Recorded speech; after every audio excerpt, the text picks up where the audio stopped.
आनंदन।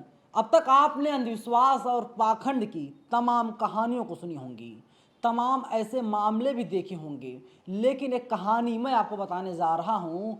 कहानी और न्यूज़ दोनों है। ये जो अंधविश्वास की कहानी रची गई थी, ये कहानी है उत्तर प्रदेश के उन्नाव के महमूदपुर में। दरअसल अशोक नाम का एक व्यक्ति अपने बेटे के साथ मिलकर के कुछ मूर्तियों को ऑनलाइन वेबसाइट से मंगवाता है। वेबसाइट का नाम है मीशो। वहाँ पर वो ऑर्डर करता है 169 रुपये में 3 से 4 मूर्तियाँ आती हैं।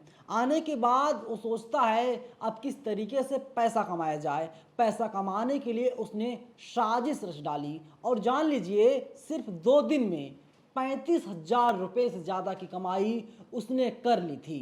दरअसल कुछ ऐसा हुआ जो मीडिया में अपना बयान जारी किया है रवि के पिता अशोक ने कहा कि मेरा बेटा काफ़ी समय से परेशान था, उसे लेकर के मैं बालाजी चला गया वहाँ पर दर्शन करने के लिए। दर्शन करके आया। हर रोज़ बालाजी सपनों में आया करते थे।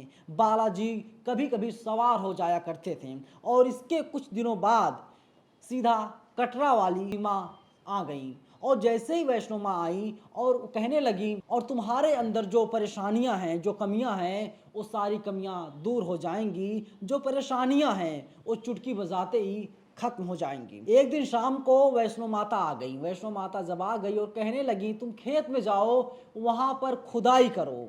जैसे ही वह व्यक्ति खुदाई करने के लिए पहुंचा और 4 फीट गहरा गड्ढा खोद दिया, वहां से कुछ नहीं निकला और कहने लगा माता जी देखिए हम लोग गरीब हैं, हम लोग अब फावड़ा नहीं चला सकते हैं, हम लोग परेशान हो गए हैं, आप वैसे दर्शन दे दीजिए। फिर इसके कुछ दिनों बाद वैष्णो माता सवार होती हैं और कहती हैं शाम हो रहा है, तुम अपने खेत में पहुंचो और मैं दर्शन देने के लिए आ रही हूँ। और फिर क्या हुआ, वो कहने लगा शाम का समय है, जंगल के रास्ते से हम लोग खेत में कैसे पहुंचेंगे, बहुत मुश्किल हो जाएगा, चलिए अब सुबह चलते हैं। जब सुबह हुई तो अशोक अपने बेटे रवि के साथ फावड़ा और खुरपा लेकर के खेत में पहुंच गया। मिट्टी गीली होने की वजह से वहां जैसे ही उसने मिट्टी को हटाया, इसके बाद वहां से उन्हें मूर्तियां प्राप्त हुई, ऐसा अशोक दावा कर रहे हैं। लेकिन सच्चाई इससे कुछ इतर है। चलिए वहां पर मूर्तियां मिल गई, ये पूरी कहानी आप समझिए ऐसे। जब वहां मूर्तियां मिल गई, इसके बाद कहने लगा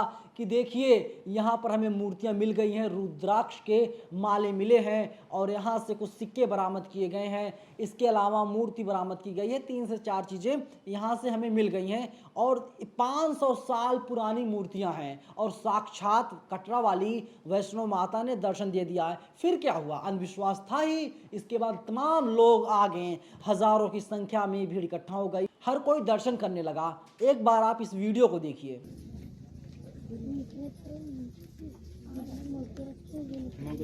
लोग यही कहने लगे देखिए अशोक और रवि का सौभाग्य है, बाप और बेटे का सौभाग्य, इसी की वजह से यहाँ पर लक्ष्मी जी की मूर्तियाँ मिली हुई हैं, कुबेर जी की यहाँ से मूर्तियाँ मिली हुई हैं। तो आप लोग दर्शन कीजिए। आपने जो वीडियो देखा होगा, वीडियो में देखा होगा कि 4 फीट का गड्ढा है और गड्ढे के बगल में रवि बैठा हुआ है और रवि लोगों को प्रसाद देने लगा। लोग जब आने लगे, चढ़ावा चढ़ाने लगे, तो रवि भी प्रसाद देने लगा। लेकिन सोचिए इसके बाद क्या हुआ। इसके बाद जो सच्चाई सामने आई उससे हर कोई चौंक गया। दरअसल मीशो में जो डिलीवरी बॉय था उसका नाम गोरेलाल था। गोरेलाल ने कहा 29 अगस्त को मैंने इन लोगों को इन मूर्तियों को डिलीवर किया था और ये लोग जनता को मूर्ख बना करके ठग रहे हैं। और जब पुलिस ने कड़ाई से पूछताछ की अशोक और रवि से, जो दोनों आरोपी हैं, इन लोगों ने कबूल किया कि उन लोगों ने साजिश रची थी।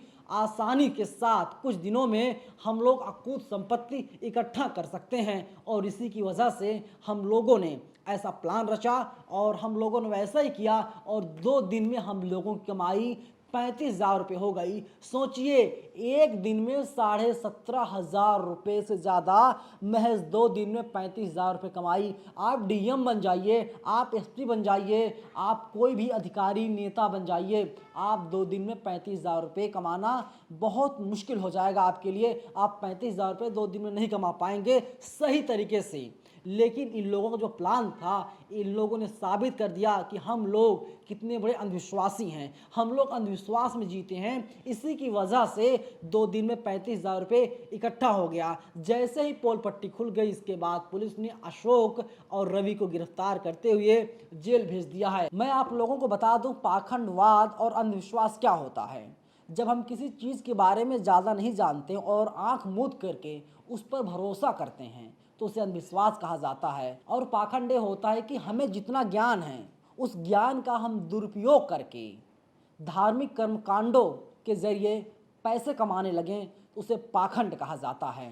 तो ऐसे ये लोग ब्राह्मण नहीं थे, लेकिन इसके बाद भी ये लोग इस तरीके की घटनाओं को अंजाम दे रहे थे। अब तक आप सोच रहे होंगे कि इसके सबूत कहाँ हैं। अब आप अपनी स्क्रीन पर देखिए, 165 रुपये श्री धन लक्ष्मी कुबेर भंडारी यंत्र, श्री धन लक्ष्मी कुबेर भंडारी यंत्र करके इन लोगों ने सर्च किया था और वहाँ पर इन लोगों को ऐसा सामान मिल गया। इन लोगों ने ऑर्डर कर लिया था। और आप देखिए पूरा, मैं आपको सबूत साथ दिखा रहा हूँ, package details, COD cash on delivery इन लोगों ने ऑर्डर किया था 169 रुपये का। ये पूरा जो इनको लोग सामान था, मूर्तियाँ थी, ये पूरा था। लेकिन आपको मैं बता रहा हूँ, अभी भी आप लोग अंधविश्वास और कर्म कांड में फंसे हुए हैं। ब्राह्मणवाद से आप लोग बाहर नहीं निकल पा रहे हैं। आज भी ब्राह्मणों का कब्जा आपके घर के ऊपर है, आपके ऊपर है। मैं आपको अंधविश्वास बता रहा हूँ। अब आप अपने घर के आसपास देखते होंगे, अपने घर में देखते होंगे, अगर आप अंधविश्वास में भरोसा रखते हैं तो लोग 9 हरी मिर्च और एक नींबू को लटका देते हैं, कहते हैं इससे किसी की नज़र नहीं लगती, उसे कहते हैं नज़र बट्टू। और दूसरा समझिए आप, नदी में सिक्के फेंकना। जब आप कहीं पर यात्रा कर रहे होते हैं ट्रेन से या बस से, जब कहीं पर नदी आ जाती है तो आप लोग नदी में सिक्के फेंक देते हैं। ये भी एक तरीके से पाखंड है, अंधविश्वास है। अंधविश्वास ऐसे है, पहले ज़माने के लोग जो थे वे लोग नदियों से पानी पिया करते थे। और आज भी कहा जाता है कि आप लोग पीतल के बर्तनों में पानी पीजिए। लेकिन जब लोग जो सिक्के चलते थे वे पीतल के होते थे, लोग नदियों में सिक्के फेंक दिया करते थे, उससे पानी जो है वो साफ हो जाया करता था। लेकिन आज के जो सिक्के हैं वो पीतल के नहीं हैं, बल्कि वो लोहे के सिक्के आजकल हमारे और आपके हाथों में है। इससे पानी साफ नहीं हो सकता, ये भी अंधविश्वास है। और देखिए वहीं तीसरा, पानी का गिरना। जब कहीं पर पानी गिर जाता है आप लोग उसे अच्छा और बुरा कहने लगते हैं। शुभ यात्रा, आप लोग कहते हैं कि हाथी देखकर निकलो, शगुन लेकर के निकलो, आप लोग कहते हो कि दही खाकर निकलो तो यात्रा जो है अच्छी हो जाती है, ये भी अंधविश्वास है। इसके अलावा नारियल तोड़ना। जब आप लोग कोई बाइक लेते हो, 4 व्हीलर लेते हो या कोई भी गाड़ी खरीदते हो या कोई नया घर खरीदते हैं, आप लोग पूजा पाठ करवाते हैं तो आप लोग नारियल को फोड़ते हैं, ये भी अंधविश्वास है, जबकि ऐसा कुछ नहीं है। इसके बाद दूसरी चीज़ है सूर्य डूबने के बाद सफाई। आज भी कहा जाता है जब शाम को अंधेरा हो जाता है इसके बाद आप लोग घर की सफाई ना कीजिए, क्योंकि आप लोग परेशान हो जाएंगे। तमाम जो है नक्षत्र और ग्रह जो हैं उसका प्रकोप आपके ऊपर हो जाएगा। तमाम ऐसे चीज़, कांच का टूटना, शीशा टूट जाए, वो भी अच्छा नहीं होता। देखिए आज भी हम और आप जो है ना अंधविश्वासों में घिरे हुए हैं और अंधविश्वास सामने आ गया है। किस तरीके से उन्नाव की जनता जो है वो मूर्ख है, अंधविश्वास पे भरोसा करके 2 दिन में 35,000 रुपये का चढ़ावा चढ़ा देती है। और जब सच सामने आता है तो हर कोई दंग और परेशान हो जाता है। इसलिए आप लोगों को वैज्ञानिक युग में जीना चाहिए। पाथर पूजे हरि मिलें तो मैं पूजूं पहाड़। अगर पत्थर पूजने से भगवान मिल जाते हैं तो मैं पूरा पहाड़ ही पूज लूँ ना, क्योंकि पहाड़ पर तो पत्थर ही पत्थर होते हैं, तो मुझे साक्षात भगवान के दर्शन हो जाएंगे। लेकिन ऐसा कुछ नहीं है। आपको और हम लोगों को ब्राह्मणवाद से निकलना होगा। और ये जो पंडित ढोंग रचते हैं, साजिश रचते हैं, इन सब साजिशों का खुलासा तभी होगा जब हम और आप लोग जागरूक होंगे। उन्नाव वाली पूरी घटना पर आप लोगों की क्या राय है? आप लोग अपनी प्रतिक्रिया कमेंट बॉक्स में हमें ज़रूर बताइएगा। और बाबा साहब ने एक बात कही थी, बाबा साहब ने कहा था शिक्षा उस शेरनी के दूध के समान है जो पिएगा और गुर्राएगा। इसीलिए अगर आप लोग पढ़ाई लिखाई कर लेंगे, अगर आप लोग बाबा साहब को मानते हैं तो कभी भी आप ब्रह्मा विष्णु महेश की पूजा नहीं करेंगे, इन पाखंडवाद के चक्कर में नहीं पड़ेंगे। इसलिए आप लोगों को चाहिए पढ़ाई लिखाई आप लोग ज़रूर कीजिए, तभी आपका समाज आगे बढ़ सकता है। शुक्रिया। नेशनल दस्तक की आपसे गुजारिश है कि अगर इसको बचाना चाहते हैं तो नेशनल दस्तक को सब्सक्राइब करने के लिए रेड कलर के सब्सक्राइब बटन को दबाएं, फिर बेल आइकन की घंटी दबाएं, नेशनल दस्तक को बचाने के लिए बहुत जरूरी है कि हर खबर को शेयर करें, लाइक करें, कमेंट जरूर करें।